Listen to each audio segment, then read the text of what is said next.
ঘোষ স্বাগতম। স্বাগতম ভাই, স্বাগতম।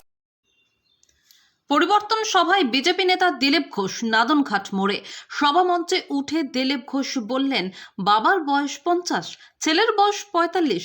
কেউ শুনেছেন কোনোদিন? আবার যে বাবার ছেলে কিনা সেই বাবার মনে ছিল কষ্ট। একটা মেয়ে যে বাবার ছিল সেই বাবা বিয়ে দিয়ে দিল মেয়ের। আর এসআইরে দেখা গেল যে বাবার ছেলে ছিল না, সেই বাবার দুটো ছেলে হয়ে গেছে।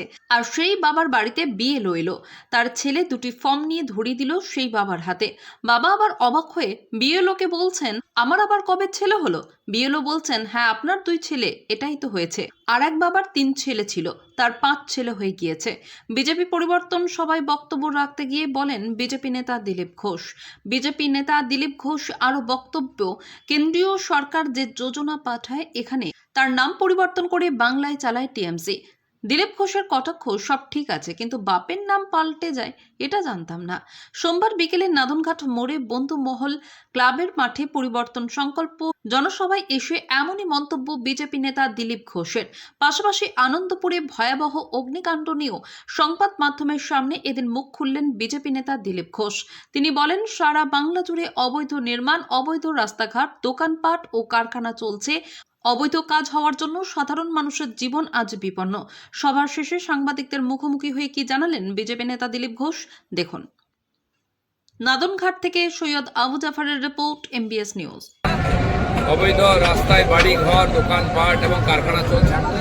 বোমার কারখানা চলছে, বোম ফেটেছে। মেদিনীপুর থেকে আরম্ভ করে মালদা সব জায়গায় বোমা বিস্ফোরণ হচ্ছে, লোক মারা গেছে।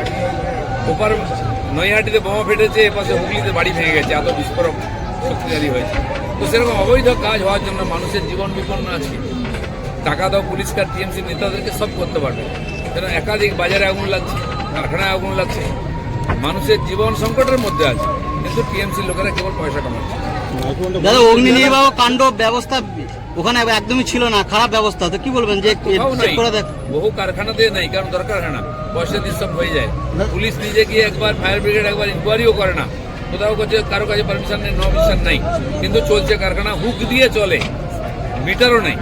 দাদা, দেখা গেল যে আপনি কথা বললেন যে এই যে যদি ভাগ না থাকতো তাহলে দুই বাংলা এক হয়ে যাওয়ার পরিকল্পনা, আপনি মনে করছেন, কি বলবেন? আবার দুই বাংলাকে এক করে বাংলাদেশ বানাবার চক্রান্ত চলছে। টিএমসি ক্ষমতায় থাকলে সেটা হয়ে যাবে। চলুন, ধন্যবাদ।